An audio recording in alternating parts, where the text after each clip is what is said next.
Hello. जितने भी physics lovers हैं बहुत बहुत स्वागत है उनका।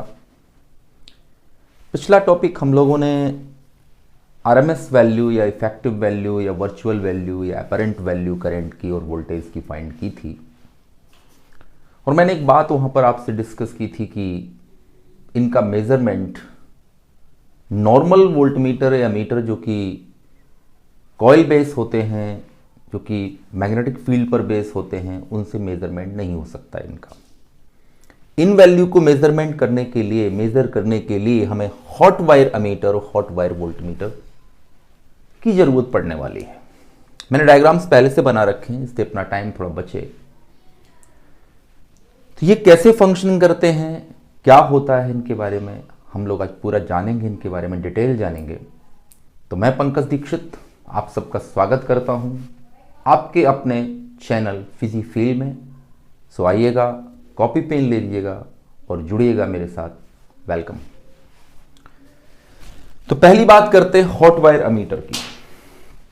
अमीटर क्या मेजरमेंट करता है? करंट का। वोल्टमीटर वोल्टेज का या ईएमएफ का। पहले इस डायग्राम पे आइएगा। इसमें है क्या कि एक तो स्केल लगा हुआ है, सेमी सर्कुलर स्केल है। ये जो मैंने येलो लाइन करके दिखा रखा है, ये जो वायर है, ये वायर एक एलॉय है जो प्लेटिनम इरिडियम का बना हुआ है। ये बनाया गया इससे। इसके साथ में एक यहां पर थ्रेड लगी हुई है, this is the silk thread, और साथ में इसके ये लगा हुआ एक सिलेंडर। सिलेंडर के सेंटर पर हमने लगा रखा है एक पॉइंटर, और इस थ्रेड से यहां पर कनेक्शन है इसका एक स्प्रिंग का, और स्प्रिंग से हमने लटका रखा है एक मास यानी वेट लटका रखा है इससे। अमीटर जब भी हम कन्वर्जन पढ़ा होगा हमने, गैल्वेनोमीटर का अमीटर में कन्वर्जन और गैल्वेनोमीटर का वोल्टमीटर में कन्वर्जन, तो हमने बताया होगा आपको, पहले आपने पढ़ भी रखा होगा कि पैरेलल में एक स्मॉल रेजिस्टेंस डालते हैं, इसको बोलते हैं शंट। और वोल्टमीटर जब हम प्रिपेयर करते हैं, कन्वर्ट करते हैं गैल्वो से, वोल्टमीटर जब बनाते हैं तो हम क्या करते हैं, सीरीज में एक हाई रेजिस्टेंस हम डालते हैं। उसके पीछे रीजन होता है, क्योंकि पैरेलल में हमें यहां पर डालने के पीछे रीजन ये है कि अमीटर क्या करता है, करंट मेजर करता है। तो करंट मैक्सिमम मेजरमेंट ले, वो जितनी ज्यादा करंट आए पूरी की पूरी मेजर कर दे, माप दे पूरी की पूरी, तो रेजिस्टेंस उसका कम से कम होना चाहिए। इसलिए स्मॉल रेजिस्टेंस पैरेलल में डालते हैं। और वोल्टमीटर क्या करता है? वोल्टमीटर वोल्टेज मेजर करता है। तो कोई भी करंट न ले वो, आइडियल वोल्टमीटर क्या है कि कोई भी करंट न ले वो, इसलिए हमने मैक्सिमम रेजिस्टेंस यूज किया है वहां पर। खैर, हॉट वायर अमीटर जो है ये हीटिंग इफेक्ट पर काम करते हैं। इससे एसी नहीं मेजरमेंट हो सकती, इससे डीसी को भी मेजर किया जा सकता है, क्योंकि हीटिंग इफेक्ट तो दोनों प्रोड्यूस करती हैं, चाहे वो डीसी हो चाहे वो एसी हो। डायरेक्शन से कोई लेना देना नहीं है कि डायरेक्शन, किस डायरेक्शन में करंट फ्लो हो रही है, वो क्लॉकवाइज जा रही है या एंटी क्लॉकवाइज या काउंटर क्लॉकवाइज मूव कर रही है, इससे कोई लेना देना नहीं है। बात इसकी है कि करंट पास होनी चाहिए। जब वायर से करंट पास होगी तो हीटिंग इफेक्ट से क्या होगा देखिएगा। ये प्लेटिनम इरिडियम का वायर है, एलॉय लिया है हमने इसका।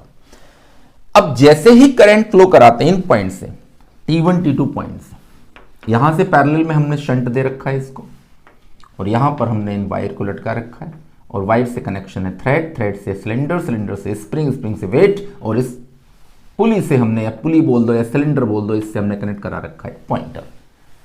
और खास बात ये और देखिए आप, जो स्केल ली है हमने, इसमें इक्वल डिवीजन नहीं है, पहले पास पास है, फिर दूर, फिर और दूर, फिर और दूर हो रहा है।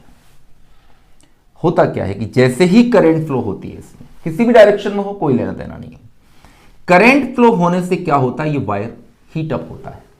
और जब वायर हीट अप होगा तो वो एक्सपेंड करेगा, उसकी लेंथ बढ़ती है, वो एक्सपेंड करेगा। सीधी सी बात है, जब हीटिंग इफेक्ट होगा, वायर, हम देखते हैं किसी चीज को हमें फैलाना होता है तो गर्म करके फिर उसको पीट देते हैं तो फैल जाता है, एक्सपेंड करता है। तो वही तरीका यहां पर भी है कि जैसे ही इसमें करंट फ्लो होगी, due to heating effect wire expands.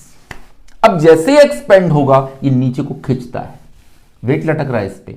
अब जैसे ही खींचता है, ये सिलेंडर यहां पर लगा है, ये सिलेंडर रोटेट करता है, इन क्लॉकवाइज डायरेक्शन। इससे कनेक्ट है पॉइंटर, तो पॉइंटर इस पे स्केल पे क्लॉकवाइज डायरेक्शन में मूव करने लगता है। हुआ क्या, इतना सा काम हुआ कि जैसे ही करंट फ्लो, इसका जो डिफ्लेक्शन है, डिफ्लेक्शन ऑफ पॉइंटर, ये डिपेंड करता है किस पर, इस वायर की लेंथ पे। इस वायर की लेंथ अगर इंक्रीज करेगी तो पॉइंटर डिफ्लेक्ट होगा, यानी deflection is directly proportional to length of a wire, theta proportional to L. अब एल किस पे डिपेंड करेगा, एल इस बात पे डिपेंड करेगा कि कितनी हीट प्रोड्यूस हुई है उसमें, यानी L is directly proportional to heat. Okay, theta proportional है एल के, एल जितना ज्यादा बढ़ेगा उतना ही पॉइंटर ज्यादा घूमेगा, उतना ही ज्यादा घूमेगा, थीटा प्रोपोर्शनल टू एल। और एल किस पे, एल क्यों बढ़ेगी, हीट होगा इसलिए एल बढ़ेगी, इसलिए एक्सपेंड करेगा। और हीट क्यों प्रोड्यूस होगी, क्योंकि करंट फ्लो हो रही है, तो heat is directly proportional to I square. तो theta proportional to L, L proportional to H, और H proportional to I square, square of the current. It means finally क्या मिला आपको, फाइनली हमें यह मिला कि theta is directly proportional to I square, यानी जितनी ज्यादा करंट उतना ज्यादा डिफ्लेक्शन। इसीलिए ये दिख रहे हैं आपको, जो हमने ये डिविजन्स लिए हैं वो बढ़ रहे हैं। करंट पहले मान लो 1 एम्पियर है तो थीटा इज इक्वल टू 1, 2 है तो 4 होगा, 3 है तो 9 होगा, 4 होगा तो 16 हो जाता है। तो ये लगातार डिविजन्स ज्यादा चाहिए तो ज्यादा बढ़ते जाते हैं। ऐसा उन डीसी एमीटर्स वोल्टमीटर्स में नहीं होता है। वोल्टमीटर में भी यही फंक्शन है, सेम फंक्शन है, कोई चेंज नहीं, बस रेजिस्टेंस चेंज किया गया, यहां हाई रेजिस्टेंस डाला गया, यहां लो रेजिस्टेंस डाला गया शंट के फॉर्म में, बस प्रोसेस वही है। यहां पर क्या होता है, यहां पर थीटा प्रोपोर्शनल एल और L proportional of heat, and heat is proportional to V square. तो finally theta is proportional to V square, square of the voltage. So this is the hot wire ammeter and this is the hot wire voltmeter. इससे हम find कर लेते हैं RMS value या effective value या virtual value या apparent value, कुछ भी कह सकते हैं। और खास बात, डीसी को भी मेजरमेंट इससे किया जाता है, डीसी को भी मेजर कर सकते हैं, ओनली नॉट फॉर एसी। ठीक है ना, तो इतना आपको ये क्लियर हो गया है। आप चाहें तो इसको पॉज करके इस डायग्राम्स को नोट कर सकते हैं, ये कंडीशंस नोट कर सकते हैं। एनसीईआरटी में नहीं है, लेकिन एक आइडिया दिया हुआ था कि किनको हम यूज करते हैं, तो मैंने सोचा चलो आपको बताते हैं इस चीज के बारे में। ठीक है, इसको इरेज करते हैं अपन। तो हम लोगों ने अब तक मीन वैल्यू पढ़ ली है, मीन वैल्यू के साथ साथ हम लोगों ने आरएमएस वैल्यू भी पढ़ी है, और आरएमएस वैल्यू हमने निकाली थी I0 अपॉन √2, ये 0.707, और एक कंप्लीट साइकिल में मीन वैल्यू थी आपकी 0। अगर हम कहें कि किसी एक प्रॉब्लम लेते हैं, अगर हम कहें I is equal to √T, ये कोई करंट है 2√T, तो इसकी हम कहें कि एवरेज वैल्यू फाइंड करिए आप और आरएमएस वैल्यू फाइंड करिए, और T जो दे रखा आपको वो दे रखा है 2 to 4 सेकेंड में, 2 to 4 सेकेंड में आपको 2 सेकेंड टू 4 सेकेंड के बीच में अपने को इसकी आरएमएस वैल्यू और मीन वैल्यू फाइंड करनी है। तो आपको एवरेज वैल्यू तो पता है फॉर्मूला, कोई टेंशन वाली बात नहीं है। सॉल्यूशन की बात करते हैं। आई एवरेज का फॉर्मूला आप अच्छी तरह से जानते हैं। आई एवरेज क्या होता है? इंटीग्रल, यहां से टाइम लेंगे 0 to t और आई dt बाय 0 to t और dt, सारा कुछ होगा तो यहीं से सॉल्व। अब देखिएगा, आई एवरेज 0 to t, यहां से t क्या है 2 सेकेंड टू 4 सेकेंड, तो लिमिट क्या यूज करेंगे 2 to 4, और i क्या है 2 √t dt upon 0 to t यानी क्या है 2 to 4 और dt। ऐसे तो बहुत इजी बात है, नॉर्मल बात है। 2 को बाहर ले लीजिएगा और यहां का भी इंटीग्रल करेंगे तो t आएगा, लिमिट लगाओगे 4 - 2 अपॉन 2 कैंसिल हो जाएंगे और 0 to 4 और t का मतलब है t to the power 1/2 dt। इसका इंटीग्रल करोगे तो क्या होगा, ये तो कैंसिल हो गए। इसका इंटीग्रल किया तो क्या हो गया, t की पावर 1/2 प्लस 1 कितना हो गया 3/2 अपॉन 3/2 और लिमिट है 2 to 4। सो रिजल्ट क्या आया, आई एवरेज 2/3 और यहां पर अपन लिमिट यूज करेंगे upper limit minus lower limit, तो 4 to the power 3/2 माइनस 2 की पावर 3/2। सो 2/3, 4 का पहले तो अंडर रूट ले लो, 1/2 का यूज करो, 2 हो गया, 2 की पावर 3 क्या हो गया 8 माइनस 2 का अंडर रूट हो गया अंडर रूट 2, अंडर रूट 2 की पावर 3 तो हो गया 2√2। ये आई एवरेज आ गया आपका। सेम प्रोसेस से आप इसकी IRMS भी फाइंड कर सकते हैं, कोई टेंशन नहीं, यहां पर बस स्क्वायर करना है। मतलब IRMS निकालोगे अगर आप इसको, आप आराम से अपने आप करिएगा 2 to 4 और यहां से I square dt upon 2 to 4 और यहां पर है dt। कुछ नहीं, आप स्क्वायर कर दीजिएगा, नीचे तो बचा 2 और ऊपर स्क्वायर करेंगे आप 1/2 और स्क्वायर करोगे 2 to 4, स्क्वायर किया इसका क्या हो गया स्क्वायर 2√2 का 4t dt। बस फिर आपको कोई दिक्कत वाली बात नहीं है, सेम प्रोसेस से आप इसको कंप्लीट कर सकते हैं। पॉज करके आप नोट कर लीजिएगा इसको।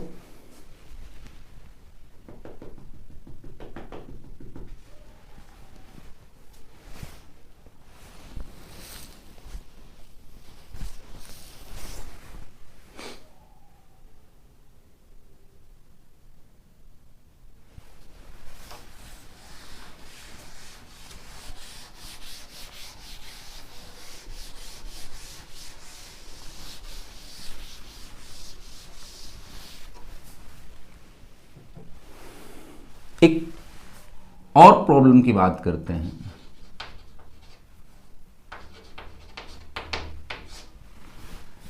एक हमने डीसी ली है और एक हम एसी ले रहे हैं और दोनों का सुपर इंपोज करा रहे हैं।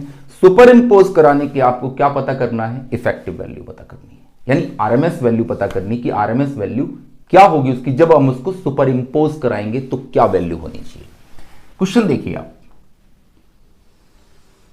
ये तो रहा आपका time axis, this is the current axis और ये रही आपकी डीसी।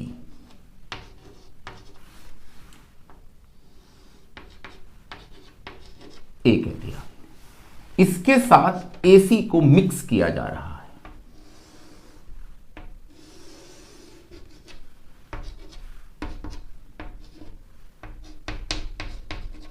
ये एसी जा रही है, ये एसी को मिक्स किया गया, ठीक है ना। ये इसका एम्पलीट्यूड है बी, तो हम इसको करंट कह सकते हैं कि करंट जो वैल्यू है वो है I is equal to B sine omega T. ये दोनों को सुपर इंपोज किया गया। उसमें पूछा जा रहा है कि what is the effective value after super imposing, क्या मिलेगी आपको। चलिए सॉल्यूशन देखते हैं इसका। तो आई करंट क्या होगी, आई डीसी प्लस आई एसी। आई डीसी क्या है, ये है, आई एसी क्या है, वो है। तो A plus B sine omega D, ये वैल्यू मिल गई। आपको फाइंड क्या करना है? आपको फाइंड करना है कि इसकी इफेक्टिव वैल्यू फाइंड करनी है, या वर्चुअल वैल्यू फाइंड करनी है, या आरएमएस वैल्यू फाइंड करनी है, कुछ भी करनी हो, एक ही चीज है। तो निकालते हैं अपन आई इफेक्टिव। आपको पता है 0 to T I square D T upon T, normal T लिख देते क्योंकि कंप्लीट साइकिल में होता है तो बार बार इंटीग्रेट करने की जरूरत नहीं है। तो 1 by T integral 0 to T I square, इसका पूरा स्क्वायर करेंगे, A plus B sine omega T whole of square D T. So I effective 1 by T 0 to capital T, इसका करेंगे whole of square, A plus B का whole of square, A square plus B square plus 2ab। ठीक है, करते हैं A square plus B square sine square omega T plus 2ab sign omega T D T. ठीक है,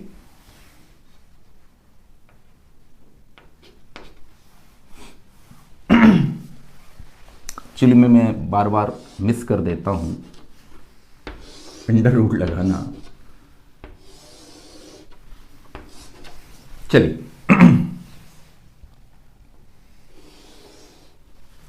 separate कर लो इनको। 1 by T integral A square को बाहर भी ले लीजिएगा, 0 टू कैपिटल टी और डी टी, बी स्क्वायर बाहर ले लीजिएगा और 1 अपॉन टी, इस टी को भी अंदर ही ले लो, बार बार का झंझट खत्म करो, क्यों लेंदी करो उसको। ठीक है, plus B square upon T, और ये हो गया integral 0 to T sine square omega T D T, plus ये हो गया 2ab अपॉन टी और integral 0 to T sine omega T D T. सबको अलग अलग कर लिया। अब अलग अलग करने से क्या हुआ? अब आपको एक चीज पता है, बहुत अच्छी तरह से आप जानते हैं कि इन कंप्लीट साइकिल द, दिख रहा है आपको कि नहीं? इधर से खड़े होकर मैं लिखता हूं ऐसे, देखिए, in complete cycle sine square omega T D T, देखिए 1 by T 0 to T sine square omega T D T की वैल्यू होती है 1 बाई 2, और 1 by T integral 0 to T और साइन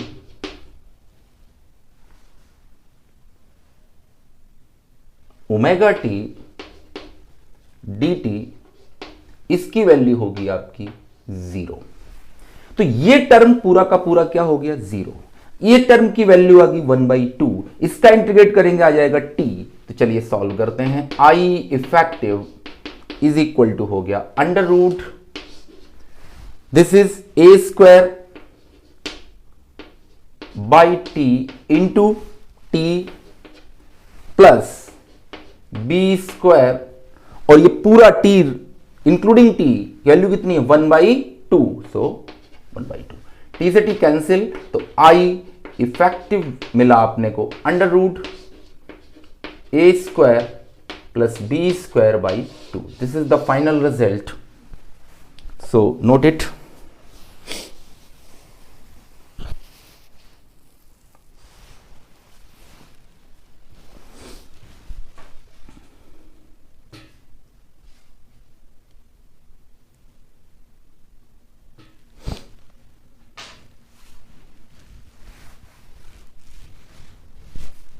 ठीक है, पॉज करके आपने नोट कर लिया होगा आई थिंक। इसको इरेज करता हूं।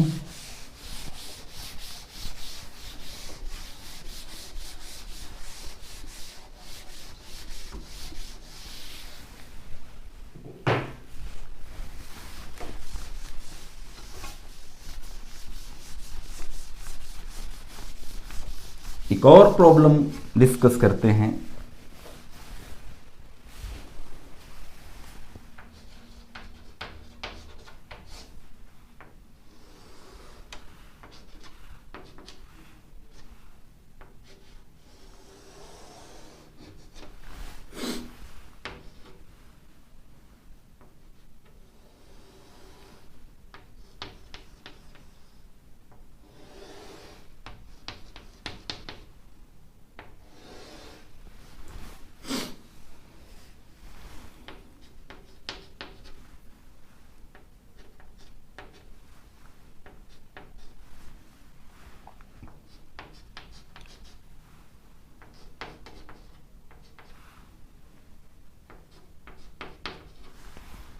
ये एक वेव फॉर्म दिया है अपने को और ये पूछा जा रहा है कि इसके लिए हाफ साइकिल में आपको इसकी मीन वैल्यू या एवरेज वैल्यू फाइंड करनी है। चाहे तो आप आरएमएस भी कर सकते हैं, एक निकाल लोगे दूसरी निकालने में कोई दिक्कत वाली बात नहीं है।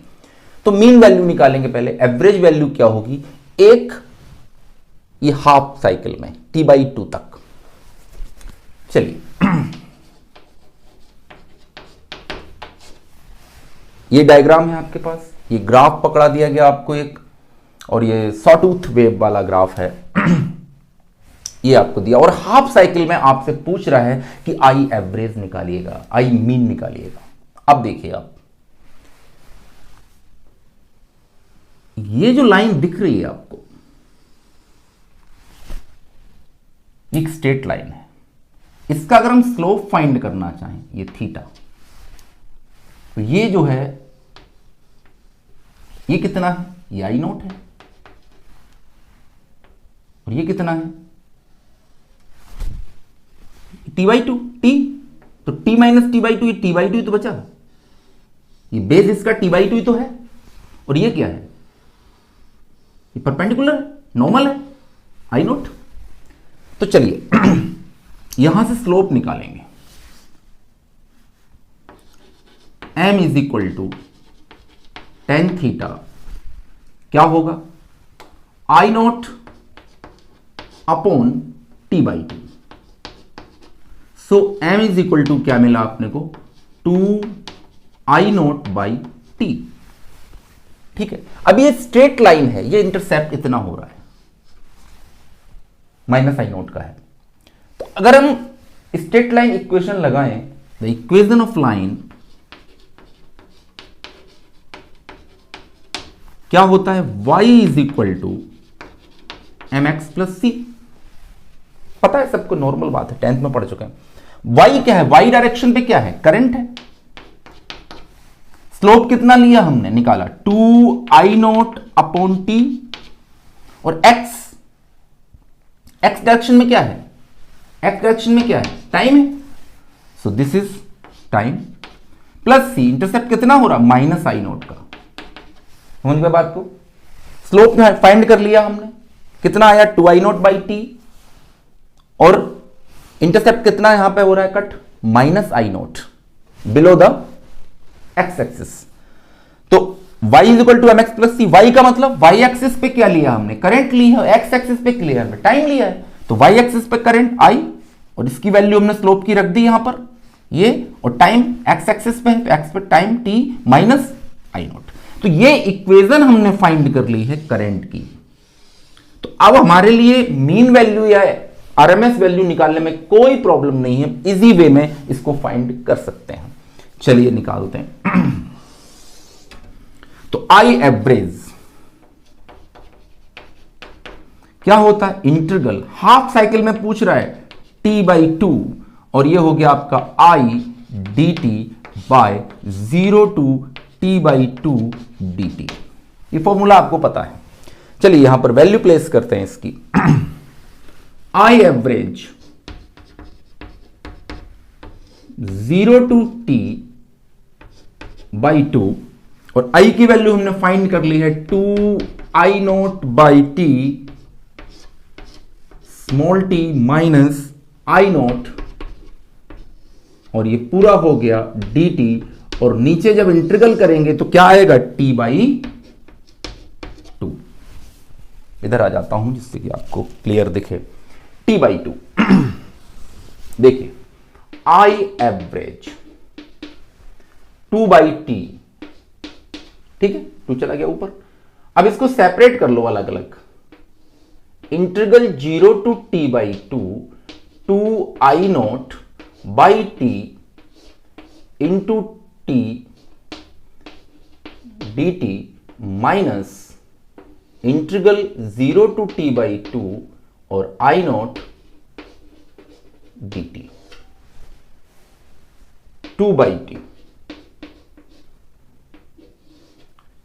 2I0 capital T are constant quantities, बाहर लेते हैं 0 to T/2 T dt minus I naught 0 to t by 2 dt 2 by t।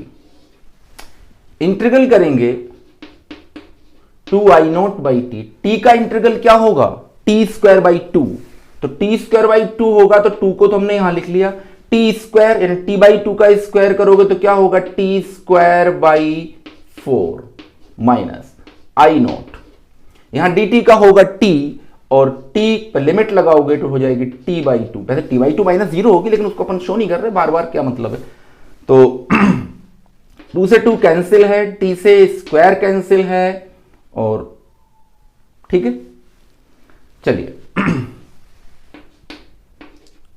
2 by T, यहां क्या बचा I naught T by 4 minus I naught T by 2, तो 2 by T into I naught T बाहर लिया 1 by 4 minus 1 by 2, तो क्या हुआ t से t हो गया कैंसिल, तो क्या मिलेगा यहां पर 2 I naught 1 by 4 minus 1 by 2 minus 1 by 4, तो 2 2 जा 4, वैल्यू कितनी आई minus I naught by 2, this is the answer.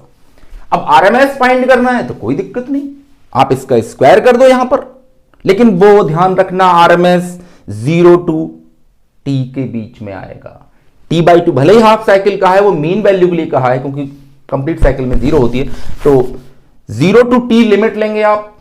अगर इसका आपको आयरस, मैं एक बार बता दूं, अगर आई आरएमएस फाइंड करना है तो 0 टू t ये हो जाएगा आपका I square D T upon T, यानी इसको आप लिख लीजिएगा ऐसे 1 बाई 2 0 टू टी, और इस पूरे इक्वेशन का स्क्वायर कर दीजिएगा आप 2 I naught by T into small T minus I naught उसका whole of square D T, whole of square खोल लीजिएगा और बस इंटीग्रल करना है, दैट्स इट। सो आज के लिए इतना ही, नेक्स्ट जो अपन टॉपिक पढ़ेंगे वहां से शुरू करेंगे हम लोग सर्किट्स पे, आर सर्किट पढ़ेंगे, एल सर्किट पढ़ेंगे, सी सर्किट पे जाएंगे, और फिर उनके फेजर डायग्राम्स कैसे बनते हैं उन सब का डिस्कस नेक्स्ट वीडियो में करेंगे। तब तक के लिए पढ़ते रहिए, खुश रहिए और हमेशा मुस्कुराते रहिए। Thank you.